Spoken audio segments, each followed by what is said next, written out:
Remember her? The girl whose books you carried, the heartbeat drove around in the old jalopy? Sure you do. Well, the kids are still ordering a Coke with 2 straws at the corner drugstore, and they're still passing the fraternity pins around. But here at Garfield High in Los Angeles, they've got a new twist for the reading, writing, and arithmetic stuff. It's reading, writing, and riveting now. That's right, I said riveting. Riveting, welding, trimming, filing, and a lot of other subjects the junior set never took before. Yes, sir, here's what the well-dressed co-ed wears at Garfield, where your old girlfriend's kid sister is just as keen but twice as busy. Here's a new kind of jukebox, sending with a solid victory tune. Working right in their own school shop for Avion, a subcontractor supplying parts to Southern California aircraft companies, these 16 to 18-year-old Garfield kids spend 4 hours a day on book learning and 4 on the production line. They get school credit for their work, draw regular wages, put a big slice into war bonds. And the school insists they keep up their grades, too. This double duty doesn't faze them a bit. So far, they've breezed right through. Here's a new style jitterbug. The day of the big football game, the game of games, day of days, there wasn't an absentee in the lot. Brother, that's patriotism. The old rah-rah stuff is nowhere for the duration. These hepcats are too busy with the rivet gun. The stuff they turn out must pass all government requirements, and does. Avion and Army Air Forces inspectors can't praise their work on these nacelle doors for Douglas planes too highly. And here at Lockheed Aircraft, they're trying another youth power plan. Boy power this time. Cooperating with the Board of Education, Lockheed has taken the lead in hiring high school boys on a part-time basis. They used to tinker with jalopies, but working on jigs this size takes them right out of the tinker class. They're big time now, helping out on one of the hot planes of the war, the Lockheed Lightning. Small fry? Sure. But don't let anybody tell you these youngsters aren't doing a man-sized job. Working side by side with older men who treat them like one of themselves, they're on the beam with the lowest absentee lateness record of any group in the plant. Foremen rate them on a par with old-timers. They learn fast, at a stiff pace, keep it up. From making machine tools to final assembly, there isn't any job too big or too small for these kids to handle. And there's no time for horseplay. Some work in the 4-4 plan we saw at Garfield. Others work an 8-hour shift a month, go to school for a month. All of them are helping Lockheed meet towering production goals. There are millions of boys all over the country able and anxious to roll up their sleeves, and other communities are investigating the Los Angeles plan. Here's what the boys think about it. This is mighty good training, but the most important part is, well, it's helping to win the war, even if it is only a little bit. I'm from Texas. I'm going to be a Navy flyer, just as soon as they'll take me. But until then, I can take my crack at the Nazis and Japs this way. I help a woman with a herd of 30 Toggenburg goats. Airplanes are important, but so are goats. People who need goat's milk come from miles around. And if the goats aren't milked, these sick people will have a hard time. Goat's milk has a smaller curd than cow's milk and is therefore more easily digested. So I guess I'm helping people on both jobs. Those Lockheed Lightnings carry with them the hopes and dreams of the American kids who helped put them in the sky.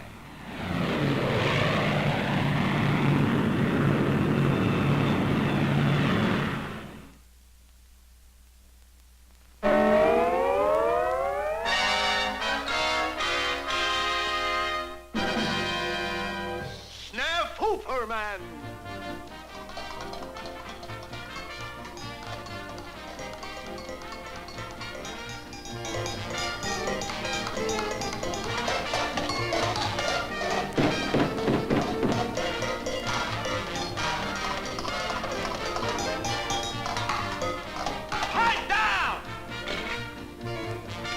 I'm trying to do some brain work. How the hell do you expect a guy to study with all that racket going on? Study? Nuts.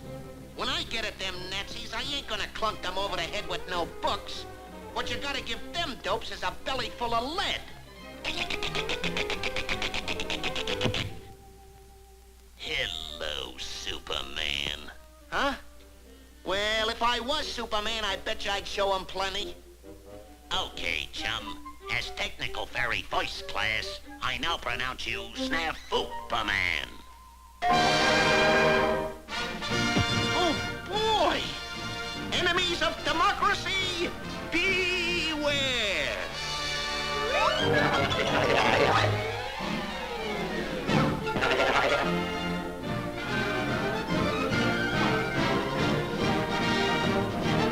This looks like a job for Snafu-man!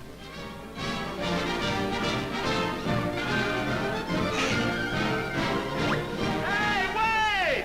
You forgot your navigation maps! Thank you very much. But I am not bombing Berlin with maps this season.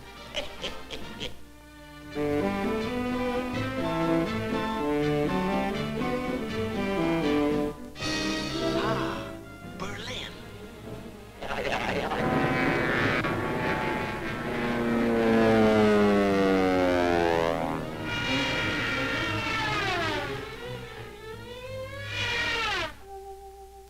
Pardon me, but did you drop this? The Americans are on our side, you know.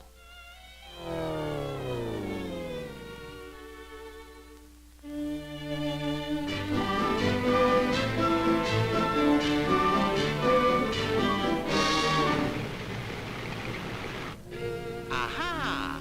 A lumbering Japanese tank. Come out, you bandy-legged disturber of world peace!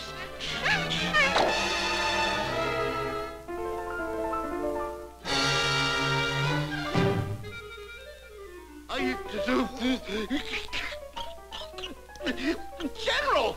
Ooh.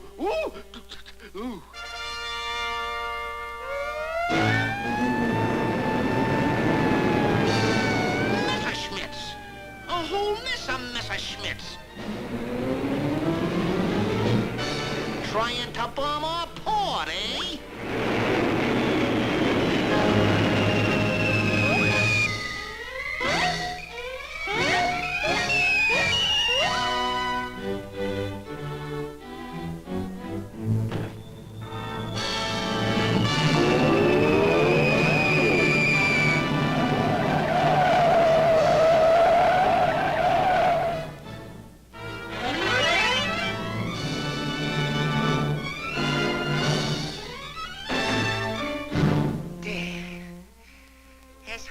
As a burnt-out match.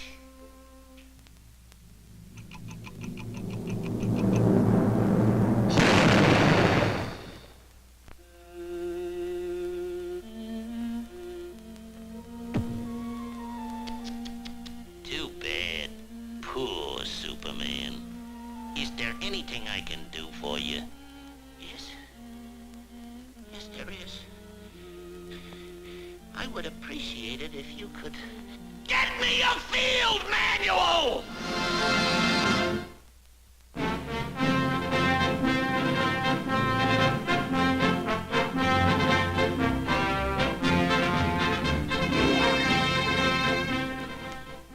This is the Army-Navy Screen Magazine Cutting Room, where combat film taken by Army, Navy, and Marine cameramen comes in from battlefronts all over the world.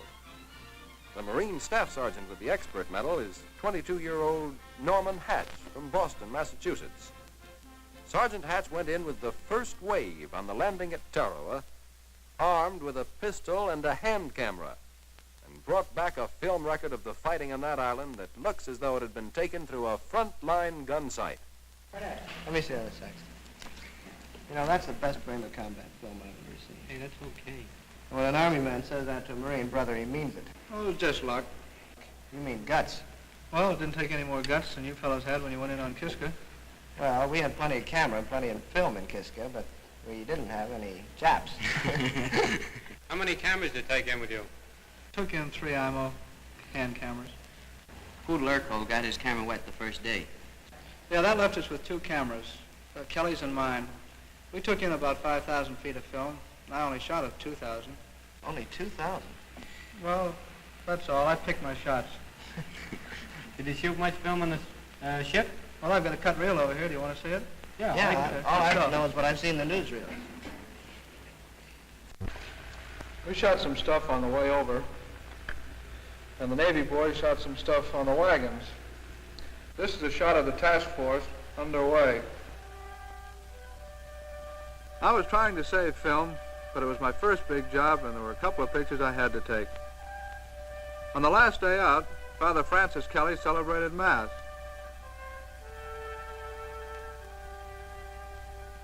"24 hours later, a lot of those fellows were dead. A Navy steward baked a cake, and the frosting had a big laugh, but the warning didn't seem so funny when we hit the beach on the next day.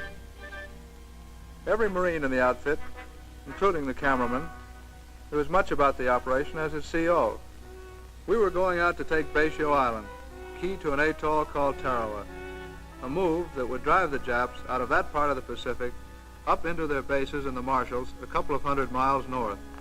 D-Day was the 20th of November. The naval bombardment began at 0500. There weren't any Jap airplanes around, but there's a Jap sub out there that the boys kept on the move.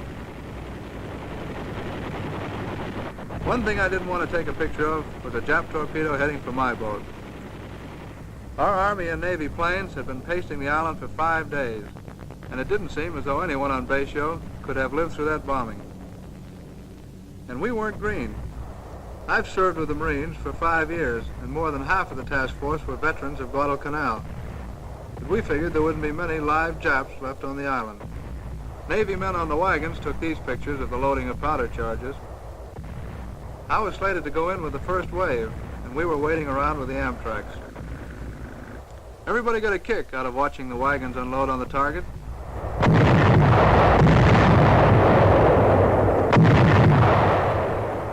"2,800 tons of bombs and shells hit the beaches and cut through the pounds like a whipsaw. We packed shovels along with us, but we figured we wouldn't have to dig any foxholes, only Jap graves.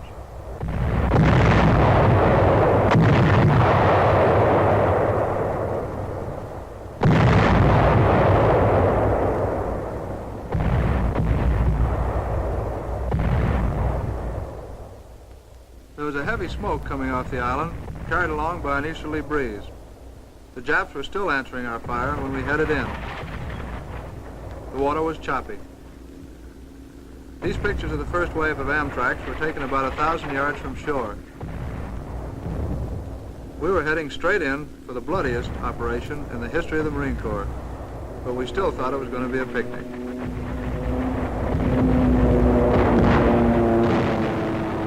There's a gasoline dump going up. The air support was good. We kept about 100 planes in the sky all the time, blasting and strafing the Japs along the beach. Then the Higgins boat snagged on a reef, and the Japs began to get our range and the range of the Amtraks. We had to get out and wade about 400 yards through terrific crossfire. The sniper was firing at me when I got those shots. These shots were made a few minutes after the landing. The guys were hugging the beach, trying to get their wind after the 400-yard push. It wasn't going to be any 24-hour operation. There were plenty of Japs on the island, and they decided to die there.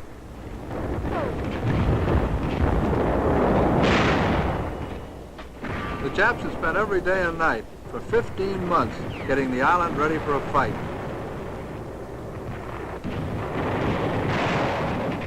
The top of that blockhouse was about 15 feet wide.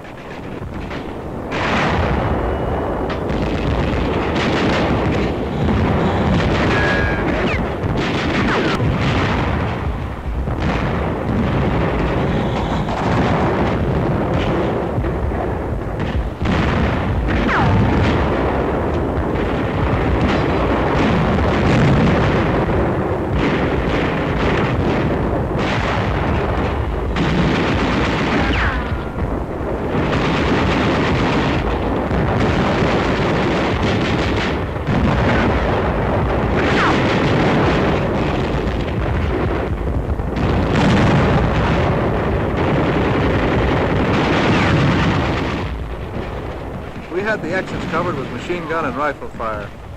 The Japs kept coming out, trying to knock out the machine gun. There's one of them. That sniper's got a bead on another.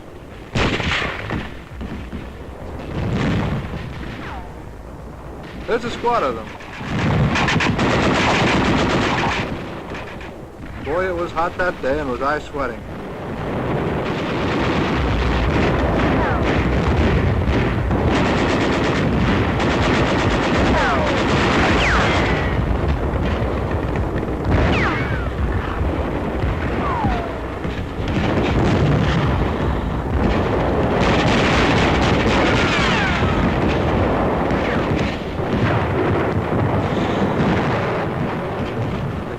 Tells the truth, but it doesn't give you any idea of how it smells. And the smell on that island was bad.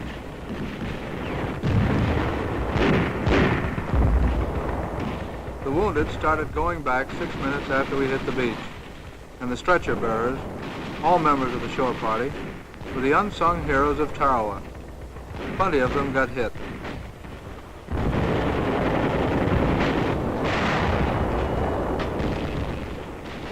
Stretcher bearers loaded the wounded onto rubber rafts and pushed them out to the Higgins boats off the reef.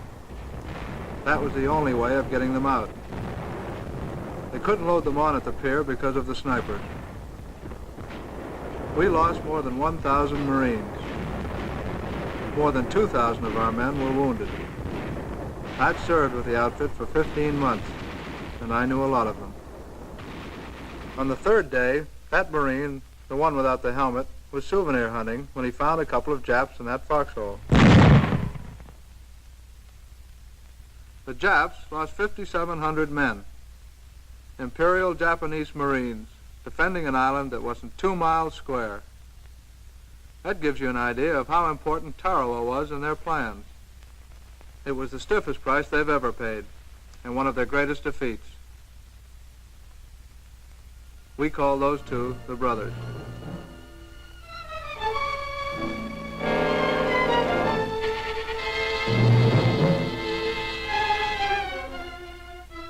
We brought in a few Japanese prisoners for intelligence, no more than a couple of hundred. That sniper was nearly 6 feet tall. The prisoners had to be stripped to keep them from concealing weapons, and they'd hide a weapon anywhere. They were sullen and still hoped up over the idea that they were supermen, even after they'd been captured. The Koreans were different. They were men whose country had been captured by the Japanese, and the Japs brought them out to Tarawa to work as slaves. When we got back to Pearl Harbor, they told us that in Cairo, Roosevelt, Churchill, and Chiang Kai-shek had guaranteed Korea her independence on the same day that we saved these Koreans from the Japanese. I took these pictures the day before Thanksgiving.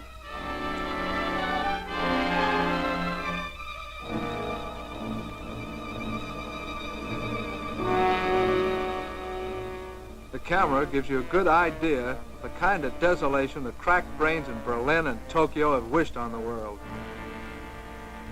The wrecked Jap equipment we found had been brought in from all over.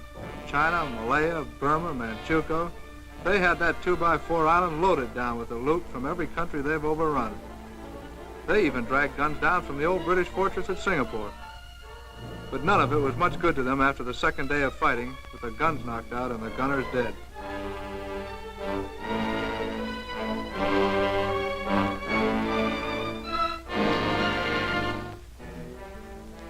There's a kitten I found in the tracks of a Jap tank. The smell of water brought her out. That's me giving her the water. The other cameraman took the picture. The men got around to taking freshwater baths on the third day, and boy, they needed them. Seabees were already working on the 2 bomber strips on the island, and on the 4th day, Tarawa began to function as an advanced air base. Ensign Bill Kelly of Newcastle, Pennsylvania, brought the first plane in. Everybody got around to watch the flag go up. A lot of good guys from the outfit weren't there anymore. I'm glad I got these pictures, because when you remember the roaches you've been fighting and the things they represented, and when you saw the flag go up and remembered the freedoms that flag stood for, you knew you were in on a good thing.